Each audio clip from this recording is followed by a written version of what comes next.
So this thing is heating up between Black American and Jamaicans. In the first clip, he's going to speak on the skin bleachers. And he's also going to say that white people go out there as well. And the way how they treat Jamaicans are no different from how they say Black Americans are treating them. But the thing is that the Jamaicans wanted you to be sensitive to the problems and the issues they was having with the hurricane. People's lives were in danger. People's homes were in danger. I'm quite sure a lot of people lost their homes. So they wanted you to focus more on that and not complain about the service. You know, and the type of food. Because I seen a video where a Black American girl showed her food and she didn't like the type of food that she was being served. So they complain about the way they're treated. Meanwhile, Jamaicans are worried about their family and their lives with the hurricane. Have y'all seen the disrespect from these skin bleaching warriors over there in Jamaica? Have y'all seen the disrespect they've been talking about Black Americans, talking about how Black Americans are ungrateful, Black Americans are complaining, Black Americans expect this, Black Americans expect that, how we being mean to the skin bleachers out there, all those things. But what's crazy to me is it ain't that many Black Americans out there, right? It's majority YT people. Why the skin bleachers never talk about the white people that be treating them like trash out there? Why is that? Because when Black Americans go to skin bleaching countries, we show respect to the locals there, to the skin bleachers out there. We do. We show much respect to the people. Now, do we have a few Black Americans that might get a little, whatever, but we're nothing like the YT people out there on how the YT people treat y'all. I've been out there. I've been out there to Jamaica, and I've seen how those white folks be treating the skin bleachers out there. And I don't think it's right for them to treat y'all like that at all. You know what I'm saying? But for y'all to get online and act like Black Americans are the only people that's complaining, that's upset, and that's really frustrated on the surcharges that they have to pay while they out there on vacation. Keep in mind, we make sure y'all get money when we come out there. Black Americans do spend with the locals when they come out there. And I understand skin bleachers. I understand all y'all going through some type of turmoil out there, dealing with the hurricane, dealing with loss of life, dealing with loss of somewhere to stay. Everything is disrupted, and we totally understand that. I totally understand. I get it. I totally get it.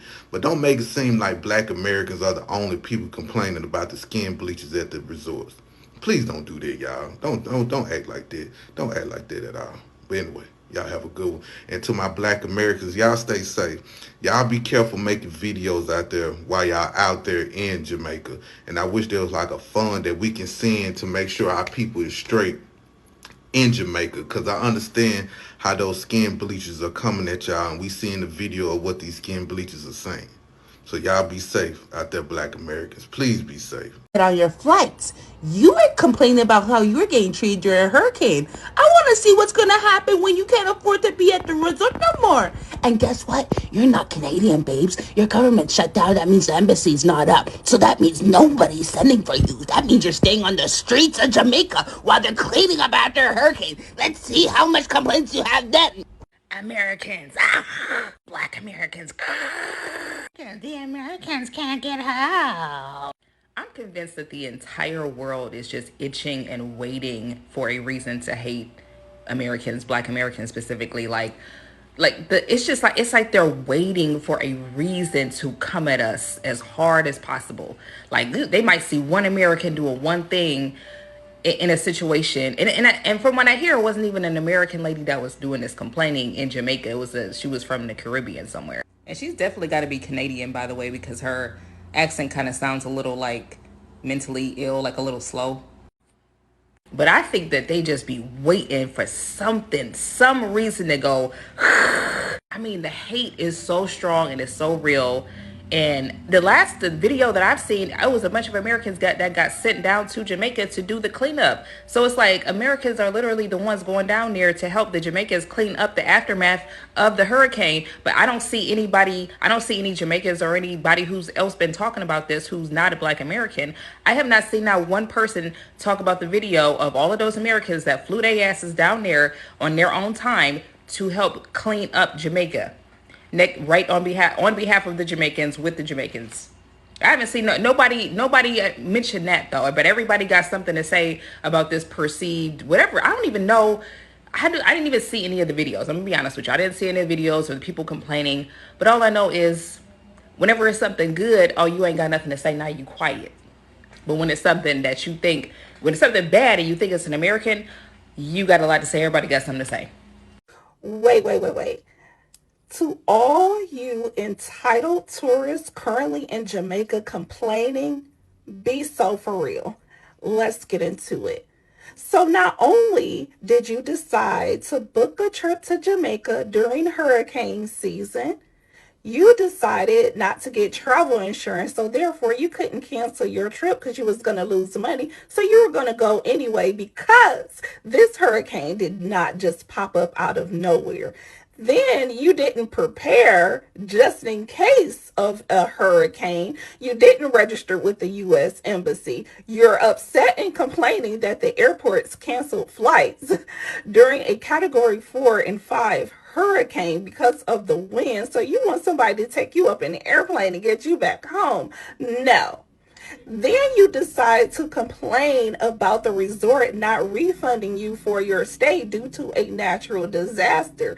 You non-policy reading traveler. Then on top of that, you decide to complain about the staff moving too slow, passing out snack packs and care packages that you don't like, that don't meet your standards as a king and a queen and a prince and a princess. Meanwhile, these employees, the staff that is serving you, they live in Jamaica. So that means they have a home and family that they could be with, buckling down with, prepping with, boarding up their homes to protect their belongings and their family. But no, they chose to be at work, or probably didn't have a choice to be at work, to make sure you are protected and safe and have necessities just in case the power goes out or they can't serve you food. And you want to complain? The audacity, the gall that you have to make a video complaining about people trying to help you when they can be at home helping their families with people who appreciate their time and efforts. You want to make videos and complain that you are not being properly taken care of, and you didn't get travel insurance. Manager came to my door saying that I would not recommend you to record without my permission. So this American lady said they asked her to leave the room, but she chose not to because she felt safer staying in the room than downstairs where they're keeping everyone else, over 900 people, and she wasn't comfortable going downstairs. She asked them a couple days ahead if she could stay in the room because she's not comfortable going downstairs. Her flight was canceled twice, and she had to pay extra money to stay at the resort. But in order to stay at the resort, she had to stay downstairs with everyone else, which she was okay with at the time. But when the time came, she decided not to. Who's in the wrong, the hotel or the young lady? She said she's American and they're going to be in big trouble, and they assaulted her to take her out the room. The cops didn't do anything about it, she said. She tried to call the American consulate. They didn't do anything about it. They said it's a hurricane and she's pretty much on her own. But anyway, this is her story. Listen. I told you that they reported after I told you they assaulted me. You're refusing. You came to my door and he attacked me. And when he came to my door, this is the man that attacked me. And I will take action. He came to my door with these two men, as y'all see. One palace resort, and pretty much she said they didn't do a good job.